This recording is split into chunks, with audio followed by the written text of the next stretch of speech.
Hello everyone, welcome back to TV Dinner. My name is Sam Donches and I am your host, but more importantly, welcome back to the channel everybody. I have been gone way too long. If you are a returning viewer, you will know that I was in Atlanta for 5 months helping out on this little movie called Guardians of the Galaxy Volume 2. I am coming off of a very busy schedule, having just moved back from Georgia. Thank you for understanding. And if you are a new subscriber, welcome to the channel. Hi, my name's Sam, nice to meet you, so on and so forth. I talk about movies and television and stuff, but here I'm going to be talking about television, more specifically The Flash Season 2. Flash? Coming.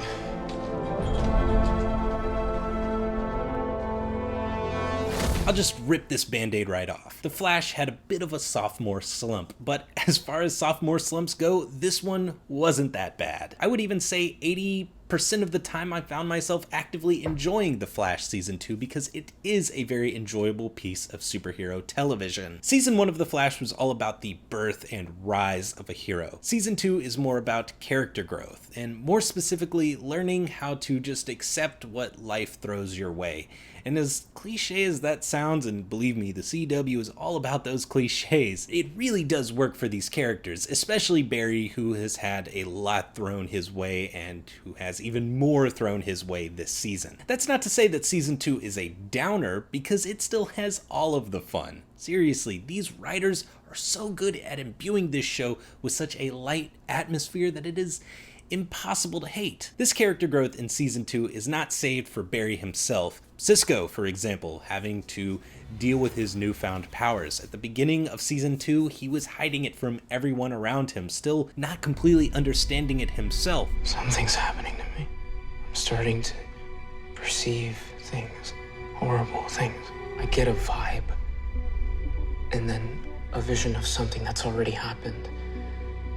And then it's gone. Cisco, this is amazing. We have to study this, figure out just what to do. No. We're not doing any of that, and we're certainly not telling anybody either. Cisco, I would think you'd be the one most intrigued with knowing exactly what this is and how it works. I'm seeing things I don't want to see, and knowing things I don't want to know. I just want it to stop. And by the end of Season 2, he was doing shit that you never would have imagined him doing at the beginning of Season 2. The writers are able to work all of these new abilities into the Flash's journey in such a way that it just makes for a much richer journey, both with the show and with the character of Cisco. Obviously, Cisco is also a major source of the comedic relief for this show.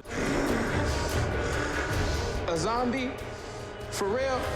But it is always charming, it is always necessary, and it is always hilarious. You know, I always thought in another life I was like, I don't know, like a really wealthy, famous inventor. You know, sort of like the Earth 2 Elon Musk, only with less RBF, obviously. We also see this growth in the characters of Joe and Iris. Joe recently has his ex-wife come back on the scene. She reveals to him that she is terminally ill. This is a major catalyst for Iris, who, having also just lost her fiancé, has been very estranged from her mother her whole life. This relationship is made even more tumultuously dynamic by Francine telling Iris that she has a brother and that Joe has a son. His name is Wally West. This is a major character in the Flash canon, and while the writers kind of dropped the ball with him, but I'll get back to that in a second, I still feel like how the whole reveal was handled in the first half of the season was excellent. Hi, I'm Wally. I'm Francine's son.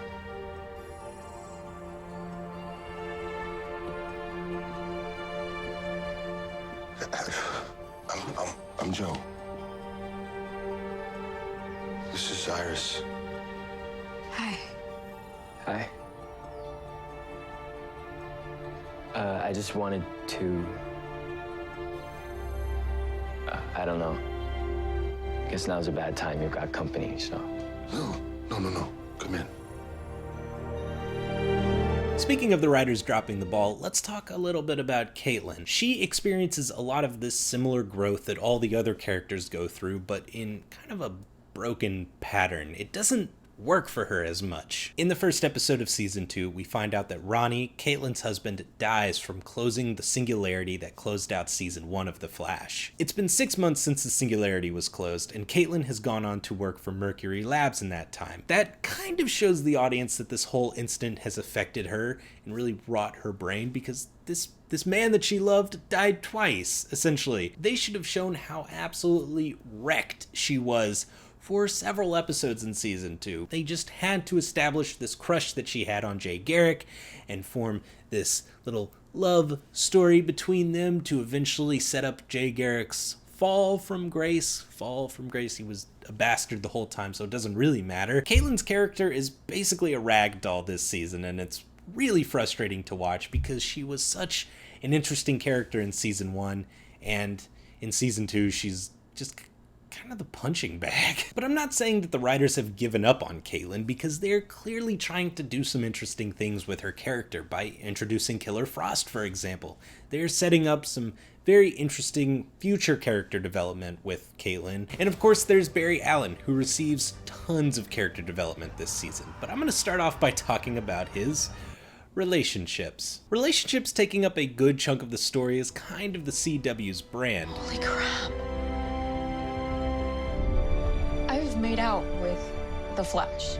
So it's no surprise that most of the relationships this season are handled fairly well, especially that of Barry and one of the newer characters, Patty Spivot. Do you ever feel completely overwhelmed by everything that you have to do in a day, and it feels like the one thing that you actually want to do is the thing that gets lost?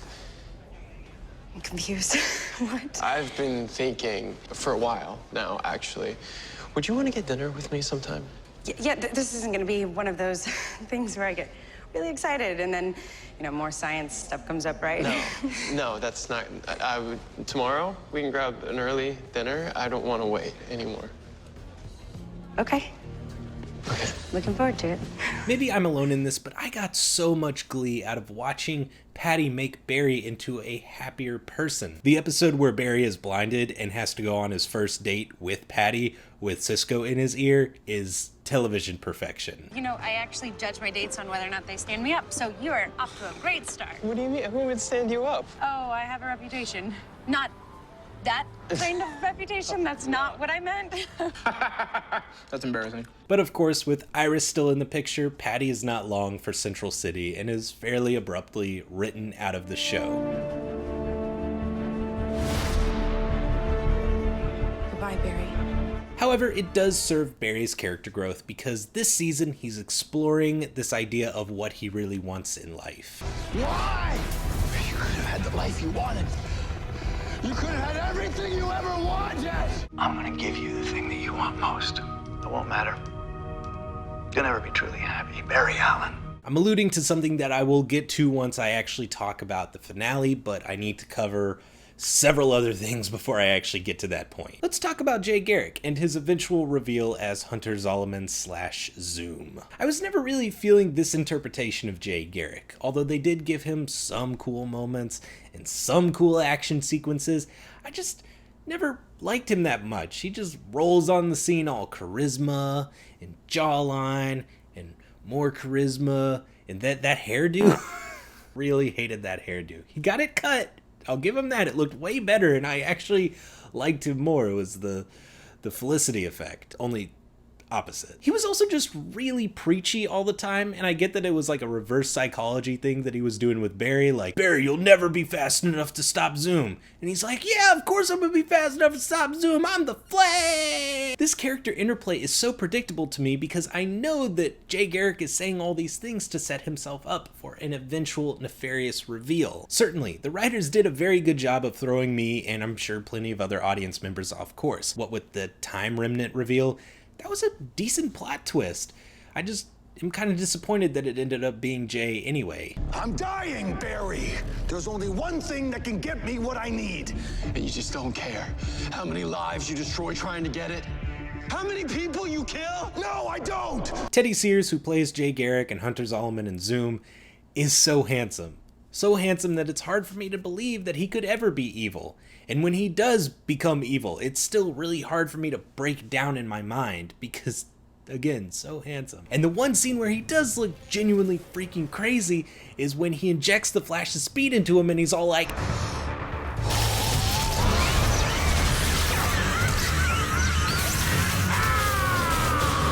before you know his identity, before you know anything really about his backstory, he is such a good villain.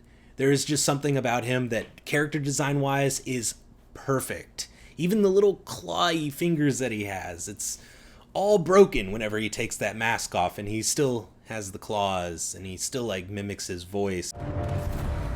You can't lock up the darkness. I would say that the writers did a disservice to the character of Jay Garrick, but they didn't really, because the real Jay Garrick is actually the doppelganger of Barry's father, which is such a good reveal. That was one of my favorite moments of the season finale. Having John Wesley Shipp essentially return to the role of the Flash, putting on that suit, is just so infinitely gratifying to me as a viewer. Zoom also provides some of the best action sequences this season so far. The team of visual effects artists stepped up their game this season in how they designed Barry and Zoom racing it out, duking it out. However, there are some moments when the CGI is overused and does not sail, like this moment from episode 17, Flashback. Why did they even think that was a good idea? But for every questionable CGI sequence, there is an episode that is chock full of amazing CGI. Gorilla Grodd, King Shark. Those are two characters that I really want to see make returns to this television show, mostly Gorilla Grodd, because wherever he was sent on Earth to looks amazing, and they need to go to there. And King Shark is just a good villain. Bottom line, he doesn't even need that good of motivations. He could just stand there and be like, "Flash, I want you dead." And I'm sold. I'm eyes glued to the screen. Another great villain who makes a return is the Trickster, played by the one, the only Mark Hamill. It's beginning to look a lot like Christmas.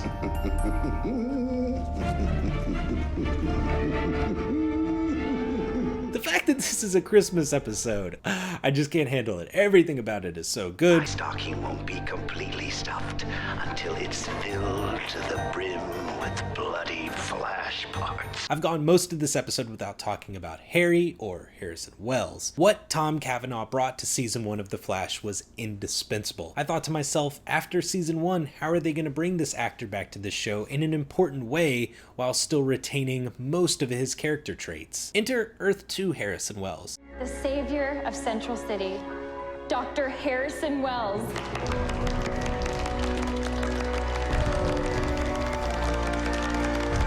An essentially same version of Harrison Wells from Earth 1, but also fairly different. This character has been molded by time very differently than the Harrison Wells we saw in season 1. This is essentially what I think we would have gotten from Earth 1 Harrison Wells had he not been killed by Eobard Thawne. He's a little bit grittier, a little bit more blunt, rougher around the edges. We cannot afford to waste any more time. What, because we just been sipping Mai Tai since you got here? I don't know what you've been sipping since I got here, but Barry needs to get better, stronger, faster. We need to train to prepare for Zoom. Oh, I see. You haven't had your coffee this morning? I had my coffee this morning. Don't slurp. Don't. Oh yeah, and he has a daughter. He has something worth fighting for, something that really gives his character a solid momentum other than just helping out the Flash. See, Harry doesn't really trust Jay Garrick, and this provides for some really excellent conflict, some just boiling over of these two very different personalities. You cannot reason with someone under Zoom's influence, and now a man is dead because of you, Garrick. This whole thing is because of you. He doubts himself because of you, but believe me, Barry can do what you could not. Barry can stop Zoom. I spent 2 years hunting Zoom. Wrong. Zoom hunted you. You spent the last 2 years of your life running from Zoom. Zoom would have killed me, just like he will kill Barry if you lead him down this path. No, because he is not like you. Barry runs towards danger, not from it, because Barry's not a coward.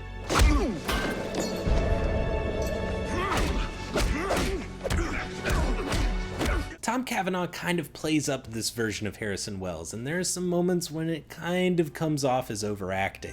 Carbine.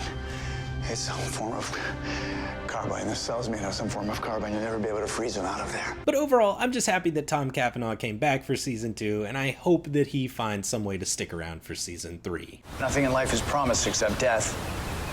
Edgar Allan Poe. Kanye West. Ah yes, then there is what may be the best episode of The Flash yet, The Runaway Dinosaur, directed by none other than Kevin Smith. So perfectly performed in every single beat.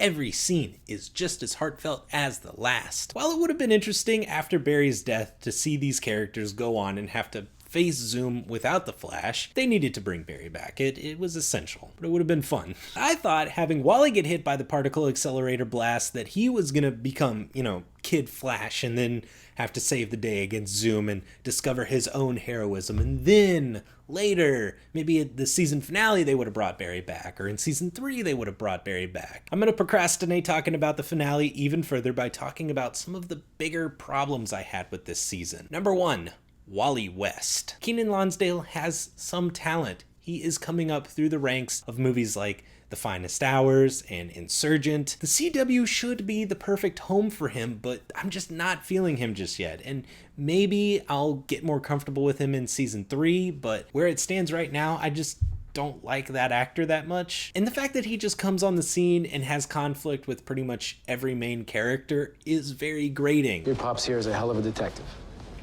Obviously not.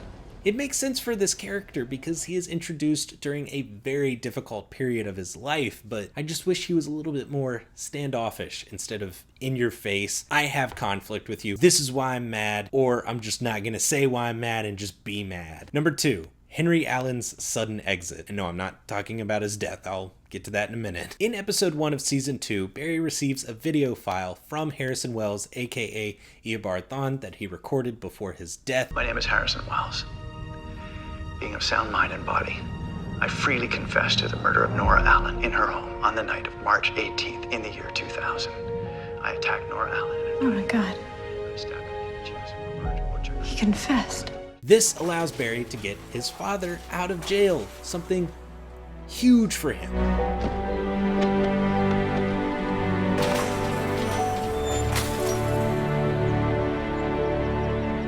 And just when you think that this season is getting off to the best start possible, Henry tells Barry that he's leaving because... Can you be all that you are becoming with me here? Right now, Central City doesn't need you to be Henry Allen's son. It needs you to be the Flash. I need you to tell me that it's okay. No. That's not cool. I don't care how many ex-ambassador songs you put in front of it. That's not okay.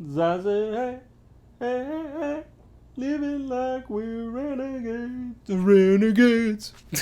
This is a decision by the writers that I understand. Henry has been in jail for more than half of Barry's life, so now that he's free, he wants to experience freedom on his own terms.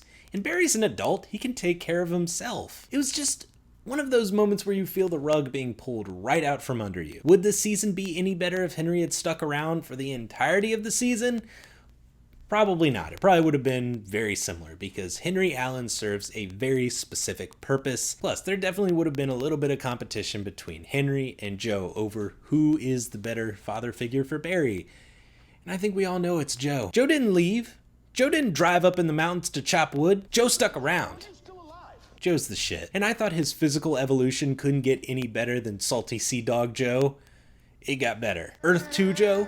Crooner Joe? This is something that I know Jesse L. Martin fans have been wanting to see from this character for a very long time. This guy was in Rent. This guy has some serious chops. And then to see him go from that to absolutely berating Barry.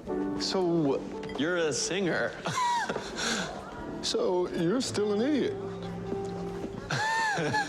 And now I'm finally going to start segueing into talking about the finale by talking about another qualm that I had with season 2, the time wraiths. Those were some deus ex machinas if I had ever seen them. In the finale of season 2, Barry creates a time remnant. He uses that remnant to stop Zoom's multiverse destroying machine, and he sacrifices himself for it.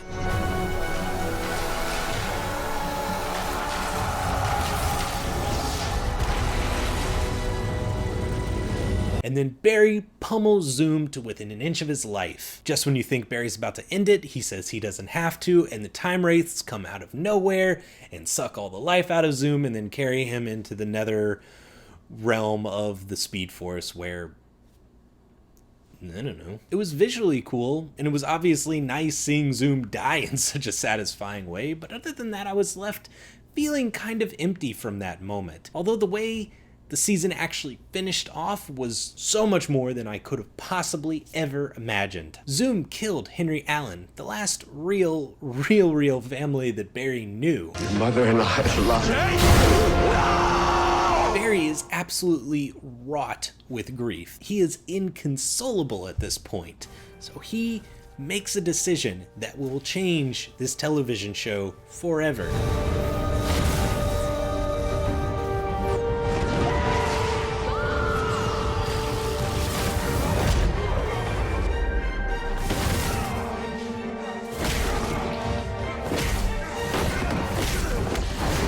You're not gonna kill her this time.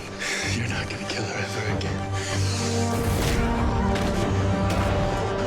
This is going to kick off a series of events that I cannot possibly predict. Obviously, there's a Flashpoint storyline going on. How this is going to affect its cast of characters is going to be so radical. Frankly, not prepared for it. A lot of people have said that this is a tremendous step backwards for Barry's character development, and to a degree, I tend to agree. But at the same time, this really gets down to how the CW is hardwired. Let's take this for an example. The CW is never afraid to show its characters, male or female, cry. These characters show so much emotion, it is emotionally draining on me to watch. So you look at that, and then you see how much Barry has been affected by the death of both of his parents. He just can't take it anymore. He is ready for this grief to end. So he makes the decision to go back in time, save his mother's life, no matter what the consequences. It is frankly a testament to why this show works so well and why the CW is the perfect network for it to air on. One can argue that Barry going through all of these immense changes so soon after he accepts everything that has happened to him is a little rushed, and that they may be rushing the Flashpoint storyline in general, but these writers have always worked at their own pace, so if they feel it's comfortable for them to start the Flashpoint storyline now, I'm with them on that. Now, heads up to those of you who have been watching Hulu to get your Flash fix week after week. CW just broke a deal with Hulu. They will no longer be airing their shows on Hulu at all. Instead, what's going to happen is a few weeks after the season finishes airing, they're going to drop all the episodes onto Netflix. Kind of what Netflix does with Agents of S.H.I.E.L.D. Now, that's great for you binge watchers. I think season 2 is going to be hitting Netflix within the next couple of months. For people like myself who actually enjoy the serial aspect of The Flash, it's not fun at all. That's my season 2 recap of The Flash. Thank you guys so much for sticking through it. I know it was kind of a long one, but I really wanted to talk about it. I'm back in Louisiana for a long haul, so I'm gonna really try and push as much content out in as short amount of time as possible because this channel needs to come back. It is essential to my life. I want it to be essential to your life. Like, I had someone come to me today and tell me that I was one of their favorite reviewers on YouTube, and that was huge for me. So if you guys come to me as your number one source for television and movies and stuff like that, it means a lot, and I'm going to try and live up to your standards of YouTube vloggers. So that's it for me. I'm Sam Donches. I'm signing out. Keep your eye out for more content on the Film Feast. I'm going to be doing some more Film Feast watches stuff with the 007 series, and then I got to do a 2015 favorites video. I know it's way out of date. Shut up. Don't even talk to me about it. And I got more, so much more planned for you guys. See you next time.